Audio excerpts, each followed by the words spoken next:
રાહુલ ગાંધીના વિરુદ્ધ ભાજપના 4 નેતાઓએ ભડકાઉ નિવેદન આપ્યું, જેને લઈને ભાવનગર શહેર કોંગ્રેસ દ્વારા આવેદનપત્ર પાઠવવામાં આવ્યું છે અને તેની સાથે આવા લોકોની ધરપકડ કરવા માંગ કરવામાં આવી હતી। ભાજપના 4 નેતાઓ દ્વારા રાહુલ ગાંધી વિશે ભડકાઉ અને ગેરકાનૂની ભાષા વાપરીને દેશમાં અશાંતિ અને અરાજકતા ફેલાય તેવા નિવેદનો માટે આપવામાં આવ્યા હતા।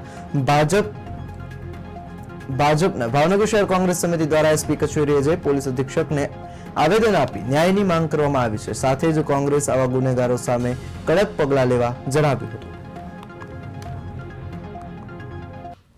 અને એક આયોજનબદ્ધ રૂપે રાહુલજીને કોઈ પણ રીતે બદનામ કરવા, તેમને જાનથી મારી નાખવા અને તે રીતે સમગ્ર કોંગ્રેસને પાછી નબળી પાડવા એવા ષડયંત્રના ભાગરૂપે તાજેતરમાં ભારતીય જનતા પક્ષના અલગ અલગ 4 નેતાઓ શ્રી તરવિંદરસિંહ મારવા, સંજય ગાયકવાડ તથા રવનીત બિટ્ટુ આ લોકોએ અલગ અલગ જગ્યાએ આયોજનબદ્ધ રીતે નિવેદનો